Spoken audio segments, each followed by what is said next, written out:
السلام علیکم.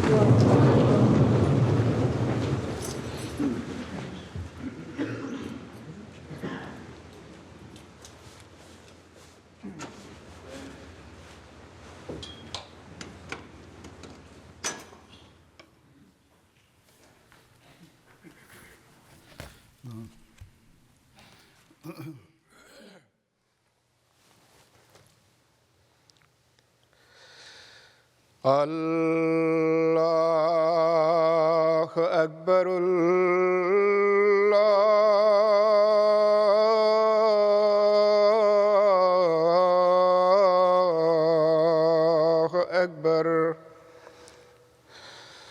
اللہ اکبر اللہ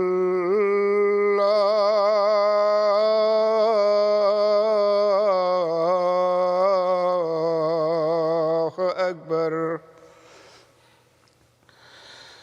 أشهد أن لا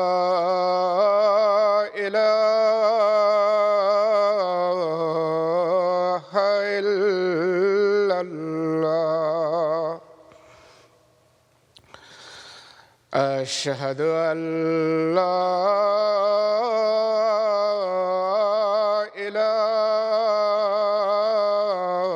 إله إلا الله أشهد أن محمدًا رسول الله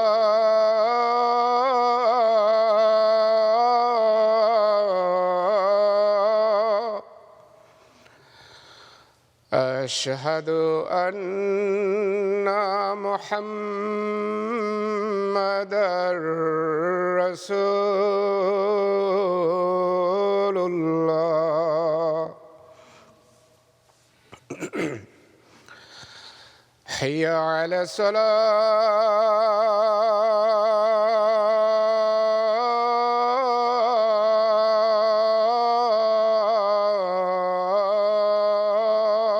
الصلاة حي على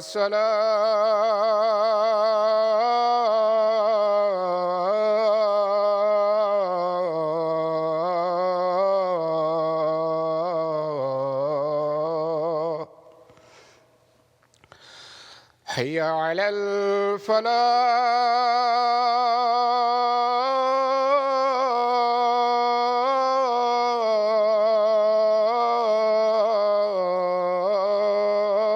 الفلاح حي على الفلاح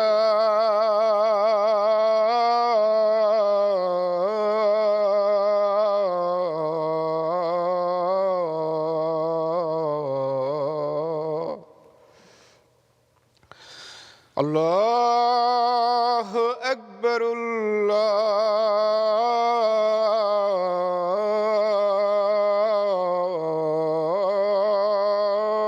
الله أكبر لا إله إلا الله.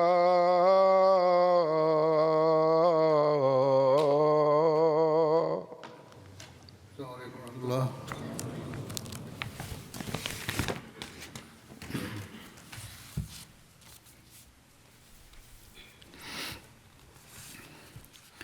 أشهد أن لا إله إلا الله وحده لا شريك له وأشهد أن محمدًا عبده ورسوله أما بعد فأعوذ بالله من الشيطان الرجيم بسم الله الرحمن الرحيم الحمد لله رب العالمين الرحمن الرحيم مالك يوم الدين إياك نعبد وإياك نستعين اهدنا الصراط الصراط المستقيم صراط الذين أنعمت عليهم غير المغضوب عليهم ولا الضالين.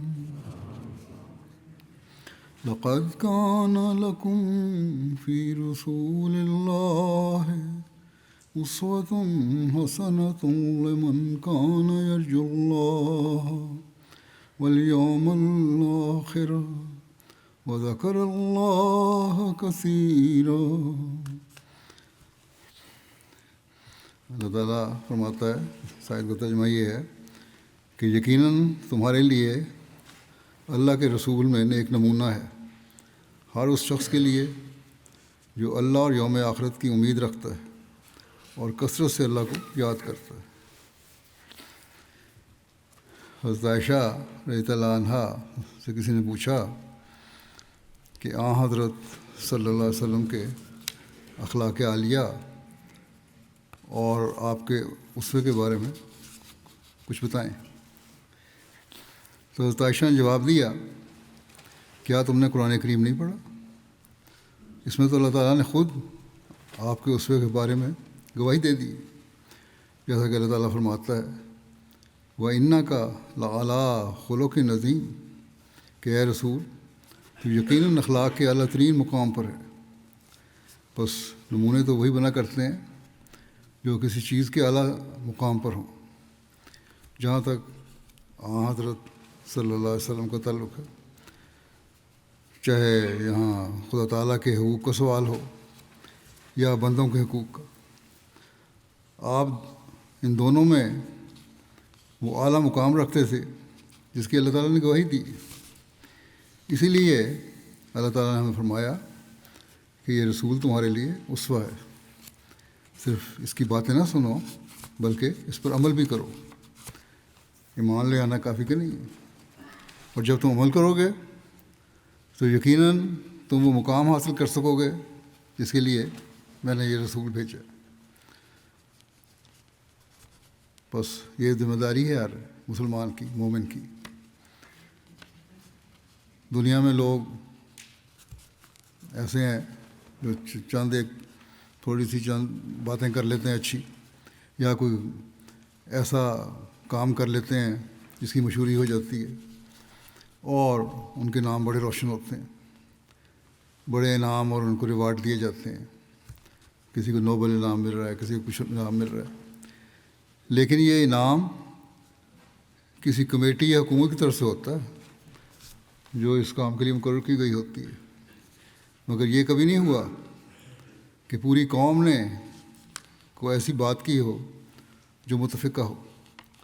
اصل انعام تو وہ ہے جیسا کہ حضرت صلی اللہ علیہ وسلم کو نبوت سے پہلے جوانی ہی میں لوگوں نے صادق اور امین کہہ کر دیا تھا. یعنی آپ کو انعام کی ضرورت تو نہیں تھی، لیکن لوگوں کی نظر میں آپ وہ مقام پہنچے ہوئے تھے جس کا کوئی مقابلہ نہیں، اور پوری قوم نے آپ کو یہ خطاب دیا تھا. بس یہ وہ مقام ہے جو حضرت صلی اللہ علیہ وسلم کا ہے. اور حضرت صلی اللہ علیہ وسلم نے خود بھی فرمایا ہے کہ تم لوگ میری سنت کی پیروی کرو، میرے عملوں پر چلو، کیونکہ اللہ تعالیٰ نے مجھے تمہاری اصلاح کے لیے بھیجا ہے. آپ صلی اللہ علیہ وسلم فرماتے ہیں کہ اخلاق حسنہ کی تکمیل کے لیے مجھے مبعوث کیا گیا ہے. بس اخلاق کی تکمیل وہی کرتا ہے جو ان سب صفات کا حامل ہو اور اس میں ساری صفات پائی جاتی ہوں. جیسا کہ میں نے کہا، یہ اللہ تعالیٰ نے خود فرمایا ہے کہ آپ ہمارے لیے اسوہ حسنہ ہیں. اس لیے ہمیں آپ کی زندگی کو اپنے لیے وہ مقام دینا چاہیے کہ ہم آپ کی ہر بات پر عمل کریں، اور آپ کی ہر بات جو ہے وہ قرآن کریم کے احکامات پر مشتمل ہے، اللہ تعالیٰ کی طرف سے ہے. اور ہر جو اخلاق کا صفت ہے جو کسی انسان میں ہو سکتی ہے، ہونی چاہیے، یا جو اللہ تعالیٰ کی صفات ہیں، ان کا اصل نمونہ آپ صلی اللہ علیہ وسلم ہے. اس خلیفہ مسیح ثانی نے بھی دباچہ تفسیر القرآن میں بعض باتیں پیش کی ہیں، اور ہماری سیرتی کتابوں میں بھی موجود ہیں آپ کے اخلاق کے بارے میں، آپ کی سیرت کے بارے میں۔ کچھ میں آج مختصر بیان کرتا ہوں، آئندہ جب بھی موقع ملے گا ان کی تفصیل بھی بیان کرتا جاؤں گا۔ پہلی بات تو اللہ تعالیٰ کا حق ہے، یعنی اللہ تعالیٰ کی عبادت کا حق۔ اس میں ہمیں حضرت صلی اللہ علیہ وسلم کا کیا اسوہ نظر آتا ہے۔ ہم دیکھتے ہیں کہ رسول کریم صلی اللہ علیہ وسلم کی ساری زندگی عشق الہی میں ڈوبی ہوئی ہے، باوجود اس کے کہ آپ پر بہت بڑی ذمہ داریاں تھیں، نئی شریعت کو جاری کرنا تھا اور لوگوں کی تربیت کرنی تھی، جیسا کہ حضرت اقدس مسیح موعود علیہ السلام نے فرمایا کہ جاہلوں کو انسان بنایا، تعلیم یافتہ انسان بنایا، باخدا انسان بنایا۔ یہ بہت بڑا کام تھا، لیکن آپ اللہ تعالیٰ کا جو حق تھا، یعنی عبادت کا حق، اسے کبھی نہیں بھولے۔ یہ بہت بڑی اور اہم بات ہے۔ اس دوران آپ کو مشکلات بھی پیش آئیں، جنگوں کے لیے بھی جانا پڑا، دشمنوں نے حملے بھی کیے، لیکن اللہ تعالیٰ کی عبادت کا حق ادا کرنے میں آپ نے کبھی کمی نہیں کی۔ بس یہ وہ اسوہ ہے جو ہمارے سامنے بھی ہے کہ ہم ہر حال میں اللہ تعالیٰ کو سامنے رکھیں، اور جب ہم اللہ تعالیٰ کو سامنے رکھیں گے تو ہمارے مختلف مسائل خود بخود حل ہوتے چلے جائیں گے۔ لوگ پوچھتے ہیں ہمارے یہ مسائل ہیں، وہ مسائل ہیں، کہتے ہیں کہ ہم نے اس طرح دعا کی، اس طرح دعا کی، اپنے مسائل کے لیے دعا کرتے ہیں، لیکن ہم اللہ تعالیٰ کا حق ادا نہیں کرتے، اس لیے پھر انسان محروم ہو جاتا ہے۔ اللہ تعالیٰ کہتا ہے میرا بھی تو حق ادا کرو۔ آپ کے عبادتوں کے معیار کیا تھے؟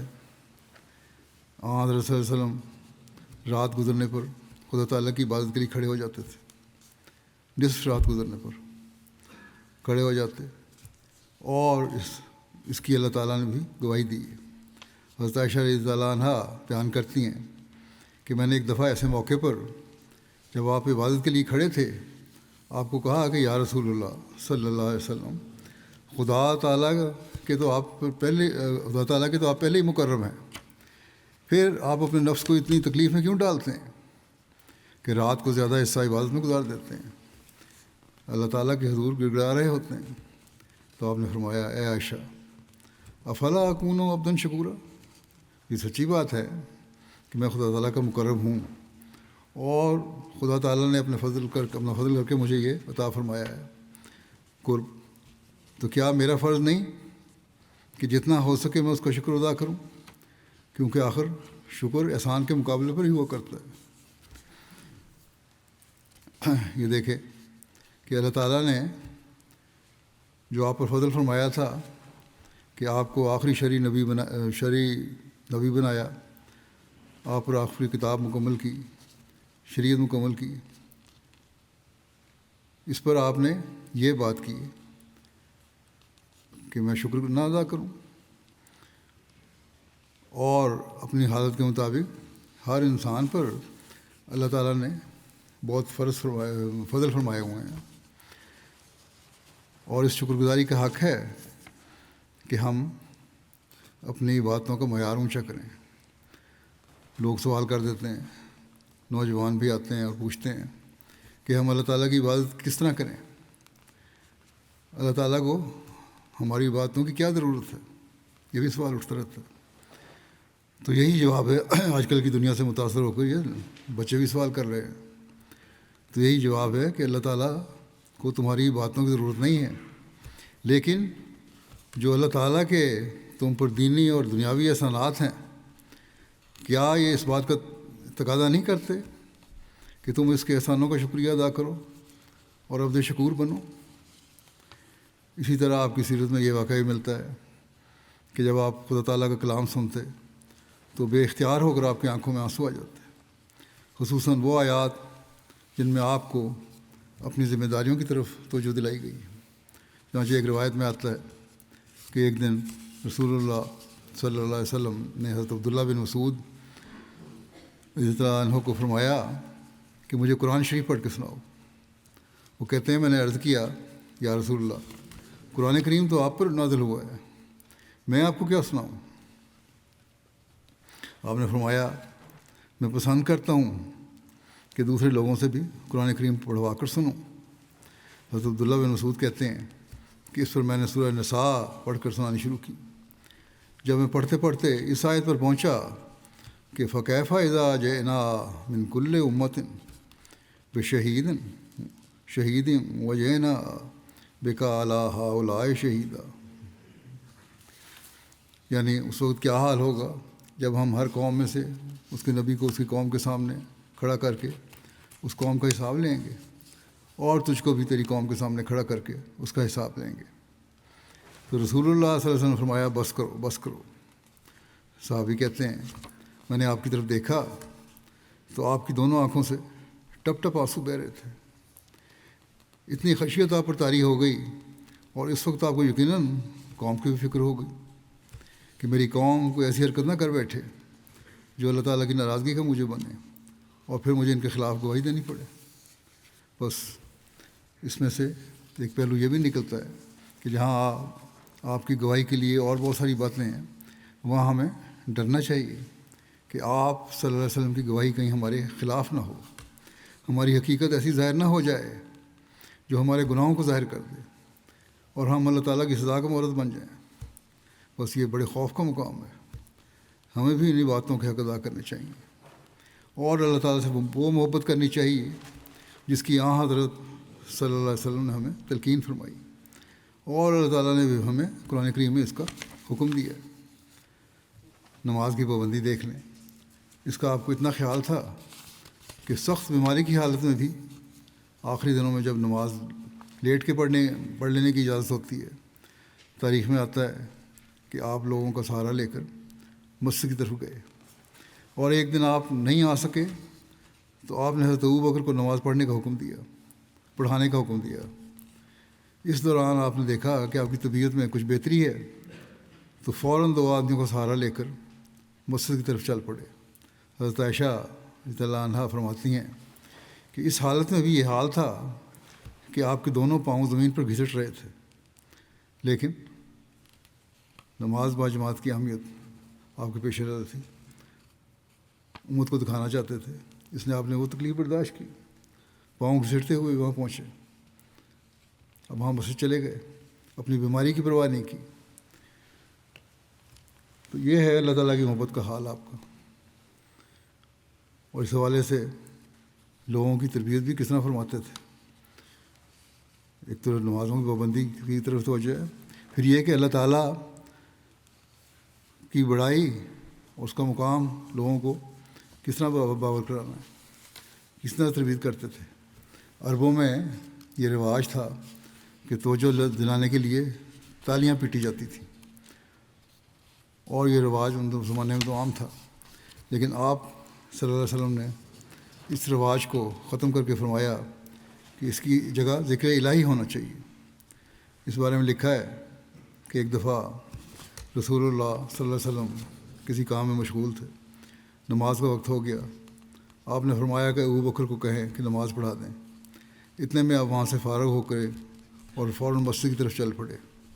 جب آپ مسجد پہنچے تو حضرت ابوبکر نماز پڑھا رہے تھے۔ جب لوگوں کو معلوم ہوا کہ آپ مسجد میں آ گئے ہیں تو نماز پڑھنے والوں نے بےتاب ہو کر تالیاں پیٹنی شروع کر دیں۔ اس سے ایک طرف تو یہ بتانا مقصود تھا کہ رسول اللہ صلی اللہ علیہ وسلم کے آنے سے ان کے دل بے انتہا خوش ہو گئے، اور دوسری طرف حضرت ابوبکر کو توجہ دلانا مقصود تھا کہ اب آپ کی امامت ختم ہو گئی، کیونکہ رسول اللہ صلی اللہ علیہ وسلم تشریف لے آئے۔ حضرت ابوبکر پیچھے ہٹ گئے اور رسول اللہ صلی اللہ علیہ وسلم کے لیے امام کی جگہ چھوڑ دی۔ نماز کے بعد رسول اللہ صلی اللہ علیہ وسلم نے فرمایا، ابوبکر جب میں نے تمہیں نماز پڑھانے کا حکم دیا تھا تو پیچھے کیوں ہٹ گئے تھے؟ حضرت ابوبکر نے عرض کیا، کیا اخلاص ہے یا رسول اللہ، اللہ کے رسول کی موجودگی میں ابو قحافہ کا بیٹا کیا حیثیت رکھتا تھا کہ نماز پڑھائے؟ پھر آپ صحابہ کی طرف متوجہ ہوئے اور فرمایا، تالیاں پیٹنے سے تمہاری کیا غرض تھی؟ خدا کے ذکر میں تالیوں کو پیٹنا مناسب نہیں ہے۔ معلوم ہوتا ہے جب نماز کے وقت کوئی ایسی بات ہو، مناسب معلوم نہیں ہوتا. جب نماز کے وقت کوئی ایسی بات ہو کہ اس کی طرف توجہ دلانی ضروری ہو تو بجائے تالیاں پیٹنے کے خدا کا نام بلند آواز سے لیا کرو، سبحان اللہ کہنا چاہیے. جب تم ایسا کرو گے تو خود بخود دوسروں کی توجہ اس واقعے کی طرف پھر جائے گی. اسی طرح آپ تکلف کی عبادتیں پسند نہیں کرتے تھے، باوجود اتنی عبادتوں کی طرف توجہ دلانے کے آپ کہتے تکلف نہیں ہونا چاہیے. ایک دفعہ آپ گھر میں گئے، دیکھا کہ 2 ستونوں کے درمیان ایک رسی لٹکی ہوئی ہے. آپ نے پوچھا یہ رسی کیوں باندھی ہوئی ہے؟ لوگوں نے بتایا کہ یہ حضرت زینب کی رسی ہے. جب وہ عبادت کرتے کرتے تھک جاتی ہیں تو اس رسی کو پکڑ کر سہارا لے لیتی ہیں. آپ صلی اللہ علیہ وسلم نے فرمایا ایسا نہیں کرنا چاہیے، یہ رسی کھول دو. ہر شخص کو چاہیے کہ اتنی دیر عبادت کیا کرے جب تک اس کے دل میں بشاشت رہے. جب وہ تھک جائے تو بیٹھ جائے. اس قسم کی تکلف والی عبادت کوئی فائدہ نہیں پہنچا سکتی. اس سے ظاہر ہوتا ہے کہ آپ کی تربیت کے ایک تو یہ بات ظاہر ہوتی ہے کہ تربیت کے زیر اثر صحابیات اور آپ کے اہل خانہ اور گھر والے بھی عبادت کا شوق رکھتے تھے اور اپنے آپ کو تکلیف میں ڈالتے تھے. دوسری طرف آپ نے یہ بھی فرما دیا کہ تکلیف میں ڈالنے کی ضرورت نہیں ہے بلکہ آرام سے عبادت کرو. لیکن آج کل کے لوگوں کے لیے یہ بھی بتا دوں، اس کا یہ مطلب بھی نہیں ہے جو آج کل لوگوں نے کہنا شروع ہو گئے ہیں بعض دفعہ کہ تکلیف میں ڈالنے کی ضرورت نہیں ہے اس لیے جلدی جلدی نماز پڑھو اور ایک فرض ہے ادا کرو، گلے سے اتارو. اور یہ بالکل الٹ مطلب اس بات کا لینا شروع کر دیا کہ اپنی سہولت پیدا کرو. آج کل بعض نماز پڑھنے والے بعض کے لیے آتے ہیں اور چند منٹوں میں نماز پڑھی اور فارغ ہو گئے، یا گھروں میں نماز پڑھتے ہیں تو چند منٹوں میں فارغ ہو گئے. کئی دفعہ مجھے یہاں بھی لوگ سوال پوچھ لیتے ہیں کہ نماز کس طرح پڑھنی چاہیے.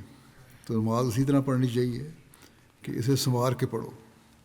اس بارے میں حضرت صلی اللہ علیہ وسلم کی ایک حدیث ہے کہ ایک صحابی کو آپ نے 3-4 دفعہ نماز پڑھنی تلقین فرمائی. وہ آپ کی مجلس میں لیٹ آیا تھا، آپ کی مجلس میں نماز پڑھ کر بیٹھے ہوئے تھے. نماز باجماعت ہو چکی تھی اور مجلس لگی ہوئی تھی. ہر دفعہ وہ صحابی نماز پڑھتے اور آپ کے پاس آتے تو آپ فرماتے دوبارہ جاؤ اور نماز پڑھو. پھر وہ نماز پڑھ کے آتے تو آپ پھر فرماتے دوبارہ جاؤ نماز پڑھو. اس طرح 3-4 دفعہ آپ نے ان کو نماز پڑھنے کی تلقین کی. جب انہوں نے عرض کیا کہ مجھے اس سے بہتر نماز پڑھنے کا طریق نہیں آتا، آپ فرمائے کس طرح پڑھنی ہے؟ آپ نے فرمایا نماز آرام سے پڑھو، اللہ کا ذکر کرو، درود پڑھو، توحید اور تحمید کا ذکر ہو، رکوع اور سجدے بھی صحیح طرح ہونے چاہیے. بس اس بات کو بھی یاد رکھیں. یہ بات نہیں ہے کہ سہولت سے نماز پڑھ لی کا مطلب یہ ہے کہ جلدی جلدی پڑھ لی، کیونکہ روایت میں ایک آ گیا ہے کہ آسانی سے نماز پڑھو. ہمیں نیند آ رہی تھی تو ہم نے جلدی 2 منٹ میں نماز پڑھ لی، اور نہیں سکارا کی حالت میں ویسی منع نماز پڑھنا، یہ جائز نہیں ہے. بلکہ جب نماز پڑھنی ہے تو اس کا بھی حق ادا کرنا ہے. اس کی بھی آپ نے تلقین فرمائی ہے. شرک سے آپ کو اس قدر نفرت تھی کہ وفات کے وقت جب آپ آخری وقت کی تکلیف میں مبتلا تھے تو آپ کبھی دائیں کروٹ لیٹتے اور کبھی بائیں کروٹ لیٹتے اور یہ فرماتے جاتے تھے کہ خدا ان یہود و نصارہ پر لعنت کرے جنہوں نے اپنے نبیوں کی قبروں کو مسجد بنا لیا ہے. یعنی وہ نبیوں کی قبروں پر سجدے کرتے ہیں اور ان سے دعائیں کرتے ہیں. آپ کا مطلب یہ تھا کہ میری قوم اگر میرے بعد ایسا فعل کرے گی تو وہ یہ نہ سمجھے کہ وہ میری دعاؤں کی مستحق ہوگی، بلکہ میں اس سے کلی طور پر بیدار ہوں گا. جیسا کہ پہلے ذکر ہو چکا ہے، اللہ تعالیٰ گواہی مانگے گا. اب دیکھ لیں مدینہ میں تو آپ کے مزار مبارک پر حکومت نے بڑی پابندیاں لگائی ہوئی ہیں. اسی وجہ سے کسی کو بھی سجدہ کرنے نہیں دیتے، قریب بھی نہیں آنے دیتے. لیکن بہت سارے مسلمان ملکوں میں پیروں فقیروں کے درباروں کو سجدے کیے جاتے ہیں اور بزرگوں سے منتیں مانگی جاتی ہیں۔ یہ جو طریقہ ہے یہ شرک ہے، جس چیز سے حضرت صلی اللہ علیہ وسلم نے منع فرمایا اور اپنے لیے منع فرمایا ہے، تو پھر کسی اور پیر فقیر یا بزرگ کا کیا حق بنتا ہے کہ اس کی قبر پر سجدہ کیا جائے؟ اللہ تعالیٰ کا فضل ہے کہ ہم نے حضرت مسیح موعود علیہ الصلوۃ والسلام کو مان کر ان چیزوں سے تو اپنے آپ کو بچا لیا ہے، لیکن عبادتوں کے معیار بہرحال ہم نے حاصل کرنے ہیں۔ لیکن غیروں میں جو دوسرے مسلمان ہیں ان میں یہ بہت رواج ہے۔ اللہ تعالیٰ ان پر بھی رحم کرے اور ان کو عقل اور سمجھ دے، وہ اس شرک سے باز آ جائیں۔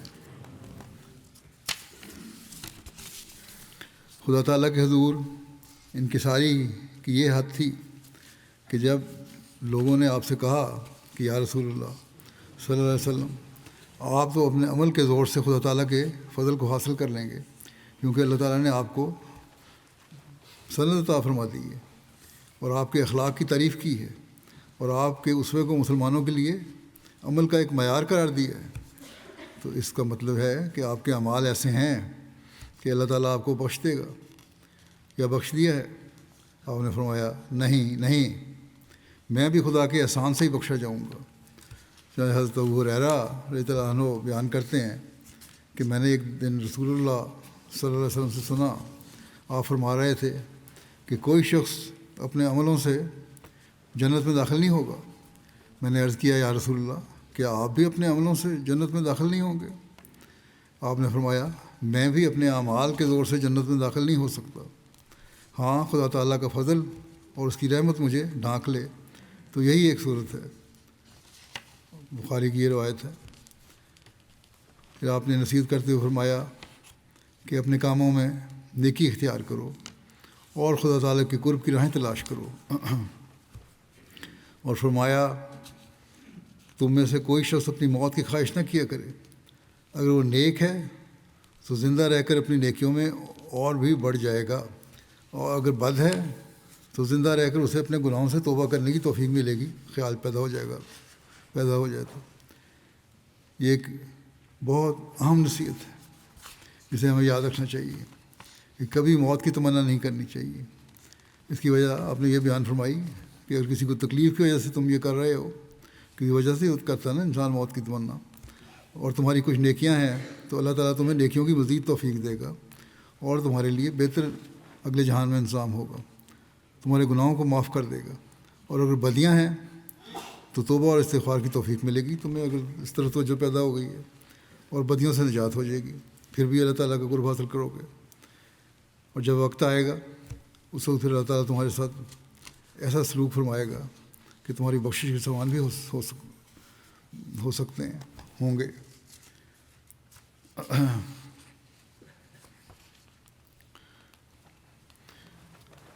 باتوں کے معیار کا جو اپنا تھا وہ تو حال دیکھ لیا، دوسروں کو بھی توجہ دلایا کرتے تھے۔ روایت میں آتا ہے کہ ایک دفعہ آپ رات کے وقت اپنے داماد حضرت علی اور اپنی بیٹی حضرت فاطمہ کے گھر تشریف لے گئے اور ان سے پوچھا کیا تہجد پڑھا کرتے ہو؟ حضرت علی نے عرض کیا یا رسول اللہ، پڑھنے کی کوشش تو کرتے ہیں، مگر جب خدا تعالیٰ کی منشا کے تحت کسی وقت ہماری آنکھ بند رہتی ہے تو پھر تہجد رہ جاتی ہے۔ آپ نے فرمایا تہجد پڑھا کرو، اور اٹھ کر اپنے گھر کی طرف چل پڑے۔ راستے میں آپ بار بار فرماتے تھے کہ وَكَانَ الْإِنسَانُ أَكْثَرَ شَيْءٍ جَدَلًا،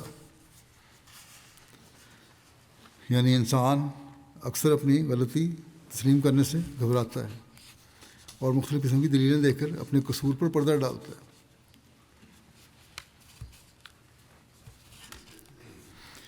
بس آپ نے وہاں ان کے سامنے بھی کہا، سمجھایا انہیں، اور واپس آتے ہوئے یہ بات دہراتے جاتے تھے تاکہ حضرت علی تک دوسرے لوگ بھی یہ بات پہنچا دیں۔ آپ نے انہیں یہ سبق دیا کہ بجائے یہ کہنے کے کہ کبھی ہم سے غلطی ہو جاتی ہے، یہ کہنا چاہیے تھا غلطی ہو جاتی ہے تو ہم نہیں اٹھ سکتے۔ انہوں نے یہ بات اللہ تعالیٰ پر ڈال دی کہ اگر خدا تعالیٰ کی منشا ہوتی تو ہم جاگ جاتے، ورنہ سوئے رہتے ہیں۔ تو آپ کا مقصد یہ تھا کہ اپنی غلطی کو اللہ تعالیٰ کی طرف کیوں منسوب کیا جاتا ہے؟ جیسا کہ پہلے بھی بیان ہو چکا ہے کہ آپ کو عبادت میں بھی کسی قسم کی تصنع یا بناوٹ پسند نہیں تھی. جیسا کہ آپ نے ایک دفعہ رسیاں لٹکی ہوئی دیکھی اپنے گھر میں، تو ہم نے انہیں منع فرمایا کہ رسیاں نکال دو. آپ کا یہ اصول تھا کہ جو طاقتیں اللہ تعالیٰ نے انسان میں پیدا کی ہیں ان کو صحیح طور پر استعمال کرنا چاہیے، اور یہی اصل عبادت ہے. آنکھوں کی موجودگی میں آنکھ کو بند کر دینا یا اس کو نکلوا دینا عبادت نہیں ہے، بلکہ یہ گستاخی ہے. ہاں، ان کا بد استعمال کرنا گناہ ہے. اب آج کل دیکھ لیں، دنیا کی بہت سی ایسی باتیں ہیں، انسانوں کی خواہشات ہیں، اٹریکشنز ہیں جو ہمیں اپنی طرف کھینچتی ہیں. اگر ہم ان کی طرف متوجہ ہوتے ہیں، غلط قسم کے پروگرام ٹی وی پہ دیکھتے ہیں یا انٹرنیٹ پر دیکھتے ہیں یا کوئی نامناسب چیز دیکھتے ہیں، تو یہ گناہ ہے. آپ نے فرمایا اس گناہ سے بچنا اصل چیز ہے، اور یہی تمہیں ثواب کا موجب بنائے گا. اسی طرح کانوں کو بند کروا لینا کوئی نیکی نہیں ہے. اللہ تعالیٰ نے ایک صلاحیت دی ہے، کیوں اس کو بند کرتے ہو؟ بلکہ یہ گستاخی ہے. اللہ تعالیٰ نے تمہیں ایک نعمت دی ہوئی ہے اور تم اسے ضائع کر رہے ہو. ہاں، لوگوں کی غیبتیں اور چغلیاں سننا گناہ ہے. بہت سارے لوگ ہیں غیبتیں بھی کرتے ہیں، چغلیاں بھی سنتے ہیں، لوگوں کے بارے میں غلط باتیں سنتے ہیں، اور پھر اس سے مزہ بھی حاصل کر رہے ہوتے ہیں، ہنس رہے ہوتے ہیں لوگوں کی کمزوریاں اور غلط باتیں سن کے. یہ چیزیں غلط ہیں، یہ گناہ ہے. اس بارے میں آپ نے فرمایا کہ ایسی حرکتیں نہ کیا کرو. آپ نے فرمایا کہ اخلاق فاضلہ نام ہے طبی قوا کے صحیح استعمال کا، اور طبی قوا کو مار دینا حماقت ہے. ان کو ناجائز کاموں میں لگا دینا بدکاری ہے، اور ان کا اصل اور صحیح استعمال نیکی ہے. یہ خلاصہ ہے آپ کی تعلیم کا، اور یہی خلاصہ ہے حضرت صلی اللہ علیہ وسلم کی اپنی زندگی کا. اور یہی وجہ ہے، اس کی وجہ سے اللہ تعالیٰ نے ہمیں حکم دیا ہے کہ تم اسوے کے طور پر اسے اپناؤ. آپ کے اعمال کے بارے میں حضرت عائشہ رضی اللہ عنہا ایک جگہ فرماتی ہیں کہ رسول اللہ صلی اللہ علیہ وسلم کی زندگی میں کبھی کوئی ایسا موقع پیش نہیں آیا کہ آپ کے سامنے دو راستے کھلے ہوں اور آپ نے ان دونوں راستوں میں سے آسان راستہ اختیار نہ کیا ہو، بشرطے کہ آسان راستہ اختیار کرنے میں کوئی گناہ کا شائبہ نہ پایا جائے. اب دو راستے ہیں، ایک آسان راستہ ہے، ایک مشکل راستہ ہے. تو آپ کی کوشش ہوتی تھی کہ جو آسان راستہ ہے وہ اختیار کیا جائے، کیونکہ اللہ تعالیٰ انسان کو بلا وجہ مشکل میں نہیں ڈالنا چاہتا. لیکن جہاں یہ شک ہو جائے کہ اس آسان راستے میں جانے سے بعض گناہ بھی سرزد ہو سکتے ہیں، تو پھر آپ اس سے دور بھاگتے تھے اور لمبا راستہ اختیار فرماتے تھے. بلکہ یہ کہنا چاہیے کہ شک ذرا سا بھی ہو جاتا تو آپ اس طرح دور بھاگتے تھے جو تمام انسانوں سے اس سے زیادہ آپ کا یہ عمل ہوتا تھا کہ کوئی انسان اتنی کوشش کر ہی نہیں سکتا اس سے دور ہٹنے کی، اتنا دور ہٹتے تھے. بس دنیا میں دیکھ لیں کہ بعض دفعہ دھوکہ دینے کے لیے لوگ اپنے آپ کو مشکلات میں ڈال کر اپنی بڑی خصوصیات کا اظہار کر رہے ہوتے ہیں کہ ہم نے مجاہدہ کیا، یہ کیا. پیر فقیر بھی ایسی باتیں کر رہے ہوتے ہیں، بڑی کہانیاں ہیں. لیکن حضرت صلی اللہ علیہ وسلم نے آسانی کا راستہ ڈھونڈا، کیونکہ وہ لوگ جو اس طرح دنیا دکھاوے کے لیے باتیں کرتے ہیں، صرف اپنی بڑائی بیان کرنے کے لیے خود کو تکلیفوں میں ڈال رہے ہوتے ہیں یا اپنی تعریفیں کروانے کے لیے، خدا تعالیٰ کے لیے نہیں کر رہے ہوتے. کیونکہ خدا تعالیٰ کو بھی ان کی تکلیفوں سے کوئی فائدہ نہیں ہے، اور نہ ان کو اس کا کوئی ثواب ملتا ہے. یہ تو لوگوں کو دھوکہ دینے کے لیے ہوتا ہے، اور جب انسان دھوکہ دینے کے لیے کوئی عمل کرتا ہے تو اس بدنیتی کی وجہ سے اللہ تعالیٰ پھر اس کو گناہ دیتا ہے، ثواب نہیں دیتا. بعض لوگ اپنے عیبوں کو چھپانے کے لیے بڑے اظہار کر رہے ہوتے ہیں کہ ہم نے یہ کیا وہ کیا، کسی نہ کسی طرح پردہ ڈالنے کی کوشش کرتے ہیں اور اپنی تعریفیں کر رہے ہوتے ہیں کہ وہ کام ہم نے کر لیا بہت اعلیٰ قسم کا، اور اس وجہ سے ہم بڑی مشکل میں ڈالے گئے. بڑا اظہار کر رہے ہوتے ہیں اس کا، لیکن اللہ تعالیٰ کہتا ہے کہ نہیں، یہ نیکیاں تمہیں اللہ تعالیٰ کا قرب نہیں دلائیں گی، بلکہ اللہ تعالیٰ کی ناراضگی کا موجب بنائیں گی، کیونکہ نیت تمہاری صاف نہیں ہے۔ تم اپنے آپ کو بچانے کے لیے بعض ایسے کام کر جاتے ہو کہ ہم شاید لوگوں کو دکھائیں گے تو شاید لوگ ہمارے حق میں ہو جائیں۔ بس یہ چھوٹے چھوٹے سبق حضرت صلی اللہ علیہ وسلم نے ہمیں اپنے اسوہ سے بھی دیے اور نصیحت کر کے بھی فرمایا ہے۔ بنی نوع انسان سے معاملات کا جہاں تک تعلق ہے، اس میں اپنے گھر سے شروع کرتے ہیں۔ آپ کا بیویوں کے حق میں کیسا معاملہ ہوا کرتا تھا؟ بہت مشفقانہ اور عادلانہ معاملہ ہوتا تھا۔ اگر آج کل کے لوگ بھی اس کو سمجھ لیں تو گھروں کے بہت سارے جھگڑے اور فساد دور ہو جائیں۔ بعض دفعہ آپ کی بیویاں آپ سے سختی بھی کر لیتی تھیں، یعنی سختی سے بات کرتی تھیں، ناراضگی سے بات کرتی تھیں، مگر آپ خاموشی سے ہنس کر ٹال دیتے تھے۔ ایک دن آپ نے حضرت عائشہ رضی اللہ عنہا سے کہا کہ عائشہ، جب تم مجھ سے خفا ہوتی ہو تو مجھے پتہ لگ جاتا ہے کہ تم مجھ سے خفا ہو۔ حضرت عائشہ نے فرمایا کہ آپ کو کس طرح پتہ لگ جاتا ہے؟ آپ نے فرمایا، جب تم مجھ سے خوش ہوتی ہو اور کوئی قسم کھانے کا معاملہ آ جائے تو ہمیشہ کہتی ہو کہ محمد کے رب کی قسم، بات یوں ہے، اور جب تم مجھ سے ناراض ہوتی ہو اور تمہیں قسم کھانے کی ضرورت پیش آ جائے تو تم کہتی ہو کہ ابراہیم کے رب کی قسم، بات یوں ہے۔ حضرت عائشہ یہ بات سن کر ہنس پڑیں اور آپ کی بات کی تصدیق کی کرتے ہوئے کہا، آپ نے بالکل ٹھیک سمجھا۔ پھر حضرت ختیجہ کے واقعات ہیں، جو آپ کی پہلی اور سب سے بڑی بیوی تھیں اور انہوں نے آپ کے لیے بڑی قربانیاں دی تھیں۔ ان کی وفات کے بعد آپ کی شادی میں جوان بیویاں آئیں، لیکن اس کے باوجود آپ نے حضرت ختیجہ کے تعلق کو نہیں بھلایا۔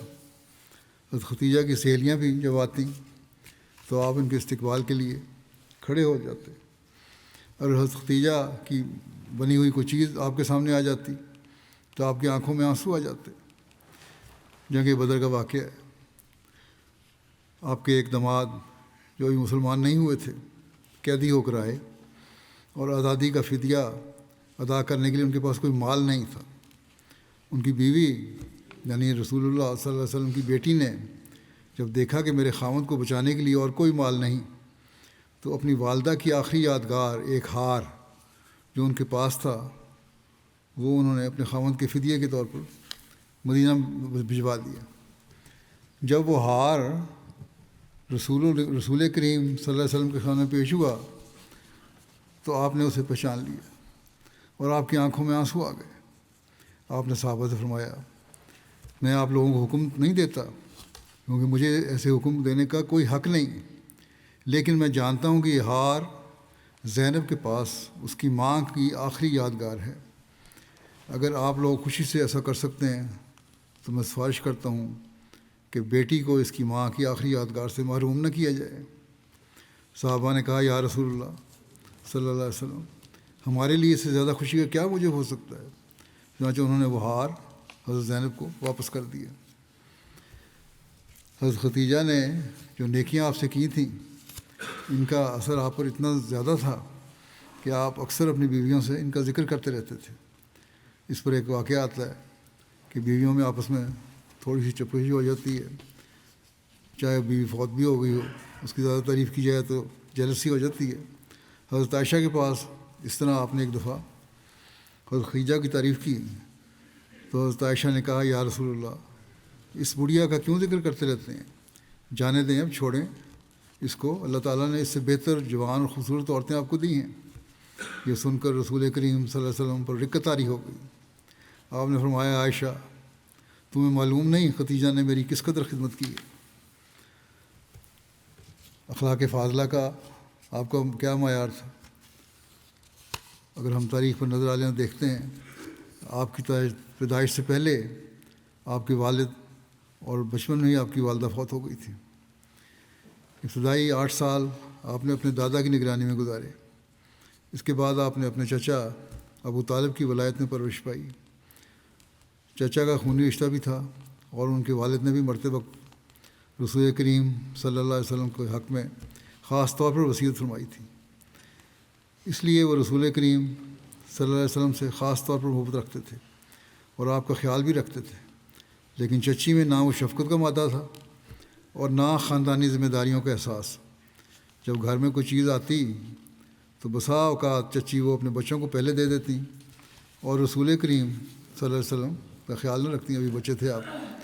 ابو طالب گھر میں آتے تو بجائے اس کے کہ اپنے چھوٹے بھتیجے کو روتا ہوا یا گلہ کرتے ہوئے پاتے، وہ دیکھتے کہ ان کے بچے تو کوئی چیز کھا رہے ہیں لیکن ان کا وہ چھوٹا سا بھتیجا کوہ وقار بنا ایک طرف بیٹھا ہے۔ یعنی رسول کریم صلی اللہ علیہ وسلم بچپن میں بھی بڑے صبر سے سب کچھ برداشت کر لیتے تھے۔ چچا کی محبت اور خاندانی ذمہ داریاں ان کے سامنے آ جاتی، وہ دوڑ کر اپنے بھتیجے کو بغل میں لے لیتے اور کہتے، میرے بچے کا بھی تو خیال کرو، میرے بچے کا بھی تو خیال کرو۔ ایسا اکثر ہوتا رہتا تھا۔ حضرت مسلم رضی اللہ عنہ نے ایک جگہ یہ روایت لے کر لکھا ہے کہ مگر دیکھنے والے بتاتے ہیں کہ رسول کریم صلی اللہ علیہ وسلم نے نہ کبھی شکوہ کیا، نہ آپ کے چہرے پر کبھی ملال ظاہر ہوا، نہ اس وجہ سے کبھی چڑچڑا پن پیدا ہوا، اور اپنے چچیرے بھائیوں سے کوئی رکابت پیدا نہیں ہوئی کبھی۔ چنانچہ آپ کی زندگی بتاتی ہے کہ کس طرح آپ نے بعد کے بدلے ہوئے حالات میں بھی حضرت علی اور حضرت جعفر کو اپنی تربیت میں لے لیا اور ہر طرح سے ان کی بہتری کی تدابیر کی۔ آج کل دیکھ لیں، بڑے ہو کر بھی لوگ چھوٹی عمر کی باتیں یاد رکھتے ہیں اور بدلے لیتے رہتے ہیں، لیکن آپ نے حسن سلوک ہی فرمایا۔ بلکہ بڑے ہو کر ایسی سمجھ بوجھ کی عمر کو پہنچ کر بھی آج کل ہم نے دیکھا ہے بعض لوگ اپنے دوسرے رشتہ داروں کے پاس رہنا اگر پڑ جائے ان کو، تو بعض دفعہ باپ نہیں ہوتے، اس کی وجہ سے 14-15 سال کی عمر میں رہنا پڑ جاتا ہے، یا کسی دوسری مجبوری کی وجہ سے رہنا پڑتا ہے۔ وہاں اگر کوئی زیادتی ہو جائے ان رشتہ داروں سے تو پھر ان باتوں کو نہیں بھولتے اور جب موقع ملے پھر بدلے لیتے چلے جاتے ہیں۔ لیکن حضرت صلی اللہ علیہ وسلم نے کبھی بدلہ نہیں لیا، بلکہ الٹا جب موقع آیا تو ان کو اپنی آغوش میں لے لیا، ان کی تربیت کی اور ان کو ایک مقام دیا۔ اخلاق فاضلہ کے ضمن میں صبر کی ایک مثال ملاحظہ ہو۔ ایک دفعہ ایک عورت جس کا لڑکا فوت ہو گیا تھا اپنے لڑکے کی قبر ماتم کر رہی تھی۔ رسول کریم صلی اللہ علیہ وسلم وہاں سے گزرے تو آپ نے فرمایا، اے عورت صبر کرو، خدا کی مشیت ہر ایک پر غالب ہے۔ وہ عورت رسول کریم صلی اللہ علیہ وسلم کو پہچانتی نہیں تھی۔ اس نے آگے سے جواب دیا کہ جس طرح میرا بچہ مرا ہے، اگر تمہارا بچہ بھی مرتا تو تمہیں معلوم ہوتا کہ صبر کیا چیز ہے۔ رسول کریم صلی اللہ علیہ وسلم یہ کہہ کر وہاں سے آگے چل پڑے کہ ایک نہیں میرے 7 بچے فوت ہو چکے ہیں۔ بس اس قسم کے موقع پر آپ گزشتہ مصائب پر صرف اتنا ہی اظہار فرماتے تھے، لیکن کبھی اس سے زیادہ اظہار نہیں کیا، اور نہ ہی اس غم کی وجہ سے کبھی بنی نوع انسان کی خدمت میں کوتاہی کی۔ آپ کے تحمل کا یہ عالم تھا کہ جب آپ کو خدا تعالیٰ نے بادشاہت عطا فرما دی تب بھی آپ ہر ایک کی بات سنتے تھے۔ اگر کوئی سختی بھی کرتا تو آپ خاموش ہو جاتے تھے، اور کبھی سختی کرنے والے کا جواب سختی سے نہیں دیتے تھے۔ تاریخ میں لکھا ہے کہ مسلمان رسول کریم صلی اللہ علیہ وسلم کو آپ کے نام کے بجائے آپ کے روحانی درجے سے پکارتے تھے، یعنی یا رسول اللہ کہہ کر بلاتے تھے، اور غیر مذہب کے لوگ اپنے دستور اور وہاں کے رواج کے مطابق اس طرح احترام کرتے تھے کہ آپ کو محمد کہہ کر بلانے کے بجائے ابو القاسم کہہ کر بلاتے تھے، جو آپ کی کنیت تھی، یعنی قاسم کا باپ، کیونکہ آپ کے ایک بیٹے کا نام قاسم بھی تھا جو فوت ہو گئے تھے۔ ایک دفعہ ایک یہودی مدینہ میں آیا اور اس نے آپ سے آ کر بحث شروع کر دی۔ بحث کے دوران وہ بار بار کہتا تھا، اے محمد بات یوں ہے، اے محمد بات یوں ہے۔ رسول کریم صلی اللہ علیہ وسلم بغیر کسی انکباس کے اس کی باتوں کا جواب دیتے تھے، مگر صحابہ اس کی یہ گستاخی دیکھ کر بےتاب ہو رہے تھے۔ آخر ایک صحابی سے رہا نہیں گیا، اس نے یہودی سے کہا کہ خبردار، آپ کا نام لے کر بات نہ کرو، اگر تم رسول اللہ نہیں کہہ سکتے تو کم از کم ابو القاسم کہہ دو۔ یہودی نے کہا، میں تو وہی نام لوں گا جو ان کے ماں باپ نے ان کا رکھا ہے۔ رسول کریم صلی اللہ علیہ وسلم مسکرائے اور صحابہ سے فرمایا، دیکھو یہ ٹھیک کہتا ہے، میرے ماں باپ نے میرا نام محمد ہی رکھا تھا، جو نام یہ لینا چاہتا ہے اسے لینے دو اور اس پر غصے کا اظہار نہ کرو۔ تحمل کی یہ حالت تھی کہ بعض دفعہ آپ کسی کام کے لیے باہر نکلتے تو بعض لوگ آپ کا راستہ روک کر کھڑے ہو جاتے اور اپنی ضرورتیں بیان کرنی شروع کر دیتے۔ اس وقت تک آپ کھڑے رہتے جب تک وہ اپنی بات ختم نہیں کر لیتے تھے، پھر آپ آگے چل پڑتے۔ پھر بعض لوگوں کو عادت ہوتی ہے کہ مسافہ کیا تو ہاتھ دیر تک پکڑے رکھا، تو آپ بھی ان کے ہاتھ کو دیر تک پکڑے رکھتے تھے۔ اگرچہ یہ کوئی پسندیدہ طریق نہیں ہے، مگر رسول کریم صلی اللہ علیہ وسلم کبھی ان کے ہاتھ سے اپنا ہاتھ نہیں چھڑاتے تھے۔ ہر قسم کے حاجت مند اپنی حاجتیں آپ کو پیش کرتے۔ بعض دفعہ مانگنے والے کو اس کی ضرورت کے مطابق کچھ دے دیتے تو اپنی حرص سے مجبور ہو کر اور زیادہ مطالبہ کرتا اور آپ اس کی خواہش کو بھی پورا کر دیتے۔ بعض دفعہ لوگ مانگتے چلے جاتے اور آپ ان کو ہر دفعہ کچھ نہ کچھ دیتے چلے جاتے۔ اور جو خاص طور پر ایسے حالات میں مخلص نظر آتا آدمی مانگنے والا، اس کے معاملے کے مطابق دینے کے بعد صرف اتنا فرما دیتے اس کو، مخلص کو، کہ یہ زیادہ اچھا ہوتا اگر تم خدا پر توکل کرتے۔ چنانچہ ایک دفعہ ایک صحابی نے متواتر اصرار کر کے آپ سے کئی دفعہ اپنی ضرورتوں کے لیے روپیہ مانگا۔ آپ نے اس کی خواہش کو پورا کر دیا، مگر آخر میں فرمایا سب سے اچھا مقام تو یہی ہے کہ انسان خدا پر توکل کرے۔ اس صحابی کے اندر اخلاص تھا اور ادب بھی تھا۔ جو کچھ وہ لے چکا تھا ادب کی وجہ سے اس نے واپس تو نہ کیا، لیکن آئندہ کے متعلق اس نے عرض کیا کہ یا رسول اللہ، یہ میری آخری بات ہے، اب میں آئندہ کسی صورت میں بھی سوال نہیں کروں گا کسی سے بھی۔ انہی صحابی کے بارے میں واقعہ آتا ہے کہ ایک دفعہ جنگ ہو رہی تھی، بہت خطرناک جنگ کی صورتحال تھی۔ میدان جنگ میں نیزے پھینکے جا رہے تھے، تلواریں چل رہی تھیں، تیر پھینکے جا رہے تھے، تلواریں چل رہی تھیں، نیزے چل رہے تھے، سپاہیوں سے لڑ رہے تھے اور گردنیں کٹ رہی تھیں۔ عین اس موقع پر جب کہ وہ دشمن کے نرغے میں تھے، ان کا ایک گھوڑا ہاتھ سے گر گیا۔ ایک ہمراہی سپاہی مسلمان نے جو پیدل تھا، اس نے اس خیال سے کہ افسر نیچے اترے گا تو ایسا نہ ہو کہ نقصان پہنچ جائے، جھک کر گھوڑا اٹھانا چاہا تاکہ ان کے ہاتھ میں دے دے۔ اس صحابی کی نظر اس سپاہی پر پڑی اور اس نے کہا کہ میرے بھائی، تجھے خدا کی قسم گھوڑے کو ہاتھ نہ لگانا۔ یہ کہتے ہوئے گھوڑے سے کود پڑے اور گھوڑا اٹھا لیا۔ پھر آپ نے ساتھی سے کہا کہ میں نے رسول کریم صلی اللہ علیہ وسلم سے اقرار کیا تھا کہ میں کسی سے بھی کوئی سوال نہیں کروں گا۔ اگر میں گھوڑا تمہیں اٹھانے دیتا تو گو میں نے زبان سے تم سے سوال نہیں کیا تھا، لیکن اس میں کیا شبہ تھا کہ زبان حال سے یہ سوال بن جاتا تھا، اور ایسا کرنا مجھے وعدہ خلاف بنا دیتا۔ گو یہ جنگ کا میدان ہے، مگر میں اپنے کام خود کروں گا۔ اس خطرناک حالت میں بھی ان کو اپنا وعدہ یاد رہا۔ بس یہ اور بہت ساری باتیں ہیں حضرت صلی اللہ علیہ وسلم کی سیرت کی، آپ کے انصاف کے بارے میں، جذبات کے احترام کے بارے میں، غرباء کا خیال رکھنے کے بارے میں، جو ہمارے لیے ایک اسوہ ہیں۔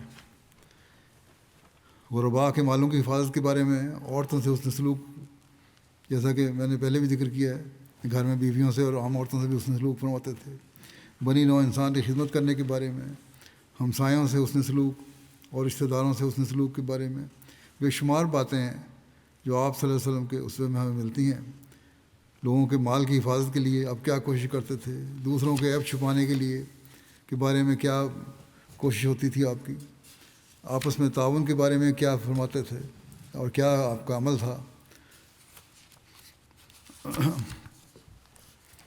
چشم پوشی کس طرح فرماتے تھے آپ، ستاری کس طرح کرتے تھے، سچائی کے بارے میں کیا نصائحت تھیں، بدزنی سے بچنے کے بارے میں آپ نے کیا فرمایا، تجسس سے بچنے کے بارے میں کیا فرمایا، مایوسی سے بچنے کے بارے میں کیا فرمایا، یہاں تک کہ جانوروں سے حسن سلوک کا بھی فرمایا، اور مذہبی رواداری کے بارے میں بھی آپ نے فرمایا۔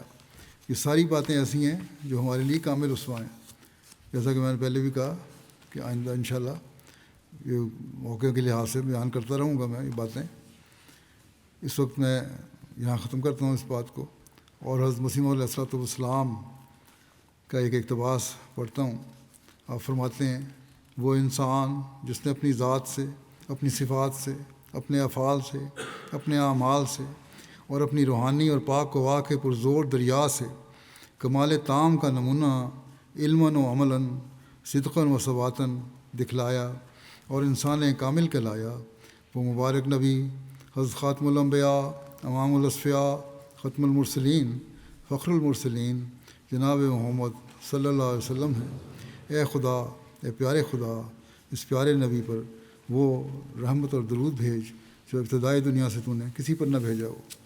بس اللہ تعالیٰ ہمیں بھی توفیق عطا فرمائے کہ ہم آپ صلی اللہ علیہ وسلم کے اسوے پر عمل کرتے ہوئے حقیقی مسلمان بننے کی کوشش کریں اور آپ کے اس پیغام کو دنیا میں پہنچانے والے بھی ہوں، تاکہ دنیا کو بھی آپ کے جھنڈے تلے لانے والے ہوں۔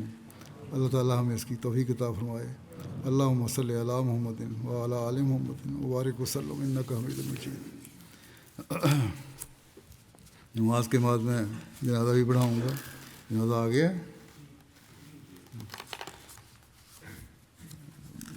ایک حاضر جنازہ ہے جو مکرم لئیک احمد طاہر صاحب کا ہے، مربی سلسلہ تھے، یو کے میں تھے۔ گزشتہ دنوں 83 سال کی عمر میں ان کی وفات ہو گئی ہے۔ انا للہ و انا الیہ راجعون۔ مرحوم موسی تھے۔ عثمان خان میں ایک بیٹی ہے اور 3 بیٹے شامل ہیں۔ لئیک طاہر صاحب حضرت شیخ فضل احمد صاحب بٹالوی رضی اللہ عنہ، صحابی رضی اللہ عنہ، صحابی حضرت مسیح موعود علیہ السلام کے ہاں قادیان میں پیدا ہوئے۔ ان کے والد نے 1907 میں بیعت کی تھی۔ میٹرک کی تعلیم کے بعد 1959 میں زندگی وقف کی۔ لئیک صاحب نے جامعہ احمدیہ ربوہ میں داخل ہوئے۔ 1966 میں جامعہ سے فارغ ہوئے اور جامعہ کی تعلیم کے دوران انہوں نے ایف اے بھی کیا، ادیب فاضل بھی کیا، عربی فاضل بھی کیا، اور جامعہ سے فارغ ہونے کے بعد پنجاب یونیورسٹی سے بی اے کی ڈگری بھی حاصل کی۔ جولائی 1967 میں آپ کو بطور مبلغ انگلستان خدمت کے لیے بھجوایا گیا اور یہاں بطور نائب امام مسجد فضل لنڈن آپ کو تبلیغ کی خدمت کی توفیق ملی۔ پھر 1970 میں پاکستان واپس چلے گئے۔ اصلاح و ارشاد کے تحت پھر مختلف جگہوں پر آپ مربی کے طور پر کام کرتے رہے۔ پھر ان کا تبادلہ تصنیف کے شعبے میں ہو گیا۔ مولانا عبدالحمید نور الحق صاحب کے داماد تھے۔ پھر اسی طرح ان کو وہاں خدمت کے دوران جامعہ میں استاد مقرر کیا گیا اور تقریباً 10 سال یہ تدریس کے فرائض انجام دیتے رہے۔ پھر 1982 میں ان کا تقرر ہوا وکالت تبشیر میں، نوائب وکیل تبشیر مقرر کیے گئے۔ اسی طرح جامعہ کے دوران بھی خدام الاحمدیہ اور ذیلی تنظیموں کی خدمت بھی کرتے رہے، جامعہ کے دوران بھی اور جب یہ مربی تھے پاکستان میں اس وقت۔ پھر 1986 میں بطور مبلغ سلسلہ امریکہ بھی بھیجا گیا ان کو۔ پھر 1986 میں ہی خلیفہ مسیح رابع نے ان کی پوسٹنگ یہاں بلا کے گلاسکو میں کر دی، جہاں ان کو مربی سلسلہ مبلغ سلسلہ کی توفیق ملی۔ 2005 میں جامعہ یو کے پرنسپل بھی مقرر ہوئے جب جامعہ کھلا ہے۔ ان کا خدمت کا عرصہ تقریباً 59 سال بنتا ہے۔ عطاء المجید راشد صاحب امام فضل مسجد فضل لنڈن کہتے ہیں کہ مرحوم دین اسلام کے فدائی، خلافت کے جانثار خادم، وقف زندگی کے تقاضوں کو بھرپور طریقے پر ادا کرنے والے ایک بہت کامیاب مبلغ سلسلہ تھے۔ آپ نے لمبا عرصہ فدائیت سے خدمت دین کی توفیق پائی۔ خوش الحانی اور پر اثر انداز میں قرآن مجید کی تلاوت کرتے، دل نشین پیرائے میں تربیتی امور کی طرف توجہ دلایا کرتے تھے۔ جن جن جماعتوں میں آپ کو خدمت کی توفیق ملی وہاں بہت سی نیک یادیں چھوڑی ہیں۔ احباب جماعت سے محبت و پیار کرنے والے ایک مقبول خادم دین تھے۔ تحریر کے میدان میں بھی آپ کو متعدد خدمات کی توفیق ملی۔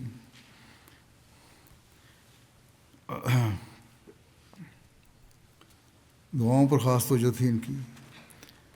آپ کے مکان کے در و دیوار کو دعائیہ کلمات سے، آپ نے اپنے مکان کی دیواروں کو بھی دعائیہ کلمات سے مزین کیا ہوا تھا. بہت ساری خوبیوں کے مالک تھے.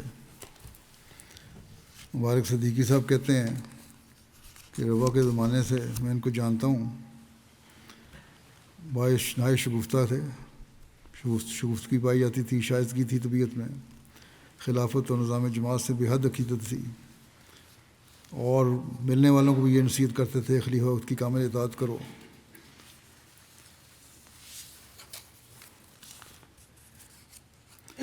اسی طرح کہتے ہیں کہ آپ کی جیب میں ہر وقت ایک چھوٹی سی نوٹ بک ہوتی تھی، جہاں کہیں کوئی بات دیکھتے سنتے فوراً نوٹ کر لیتے کوئی اچھی بات. یہ نہیں کسی خاص آدمی سے، بلکہ جہاں بھی دیکھی کوئی بات فوراً نوٹ کر لی. طالب علمی کے زمانے سے بزرگان سلسلہ کی صحبت میں بیٹھنا آپ کا معمول تھا. چنانچہ حضرت حافظ مختار احمد صاحب شاہ جہان پوری کی بہت سی باتیں آپ کو یاد تھیں، سنایا بھی کرتے تھے اپنی مجالس میں. آپ کی بیٹی قرۃ العین کہتی ہیں کہ ایک پہلو جو میں نے والد کا بڑا نمایاں دیکھا ہے وہ ان کو دعاؤں کا انداز تھا. دعاؤں میں تڑپ، عجز، توکل اور اللہ تعالیٰ سے لاٹ سے مانگنے کا عجیب رنگ تھا، اور کبھی یوں لگتا تھا کہ اس وقت تک دعائیں کرنا نہیں چھوڑیں گے جب تک اللہ تعالیٰ سے کوئی جواب نہ آ جائے. اور کہتی ہیں اللہ تعالیٰ کا بھی سلوک ان سے تھا ایسا کہ بہت سے خوابوں کے ذریعے سے بہت ساری باتوں کا پہلے سے اللہ تعالیٰ بتا دیا کرتا تھا. اور دعاؤں کے بارے میں کہتے ہیں ہمیں نصیحت کیا کرتے تھے کہ حضرت مسیح علیہ الصلوۃ والسلام نے یہ فرمایا ہے کہ دعا کرنے والے کا تو یہ حال ہونا چاہیے کہ جو منگے سو مر رہے، مرے سو منگن جا. یہ اصل چیز ہے کہ مانگنے والے تو ایسی حالت ہونی چاہیے کہ جس طرح مر گیا، اور اس حالت میں جب مانگو گے تو پھر اللہ تعالیٰ بھی سنتا ہے. اللہ تعالیٰ ان سے مغفرت اور رحم کا سلوک فرمائے، جہاد بلند کرے. ان کا جنازہ حاضر ہے، ابھی جمعے کے بعد میں باہر جا کے نماز پڑھاؤں گا.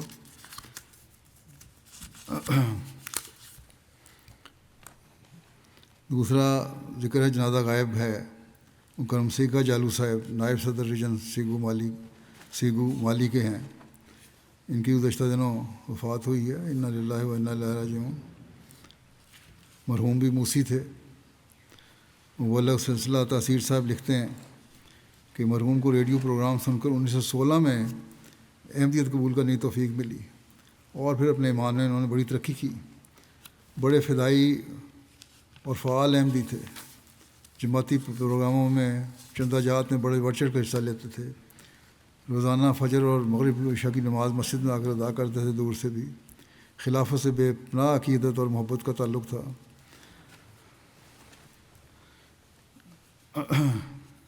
1918 میں وصیت کے نظام میں شامل ہونے کی توفیق ملی ان کو، اور وفات تک ہر مہینے کے شروع میں اپنی تنخواہ سے چندہ وصیت ادا کیا کرتے تھے. ایک دفعہ 6 مہینے ان کی تنخواہ نہیں ملی کسی وجہ سے. مقام کے حالات بھی ایسے ہوتے ہیں افریقہ میں، تو چندہ نہیں انہوں نے دیا. بڑے پریشان تھے. آخر پھر اللہ نے فضل کیا، اور تنخواہ ملتے ہی پہلا کام انہوں نے یہ کیا کہ اپنے وصیت کا چندہ اور باقی چندے ادا کیے. ان کی اہلیہ اور 3 بیٹے تھے جن کو تبلیغ کرتے تھے، اور تبلیغ کی وجہ سے 2 بیٹے تو احمدی ہو گئے، لیکن اہلیہ اور ایک بیٹے نے احمدی قبول نہیں کی. بڑی فکر تھی ان کو. احمدیت پر ایمان نہایت پختہ تھا. غیر احمدیوں اور مولویوں کے متعلق آپ کی رائے بہت صاف اور واضح تھی، اور فرمایا کرتے تھے کہ یہ لوگ کامیاب نہیں ہو سکتے اگر یہ مسیح مہدی کو قبول نہیں کریں گے. بڑے فعال تبلیغ کرنے والے بھی تھے اور جماعت خدمت کرنے والے بھی تھے. اللہ تعالیٰ ان سے مغفرت اور رحم کا سلوک فرمائے.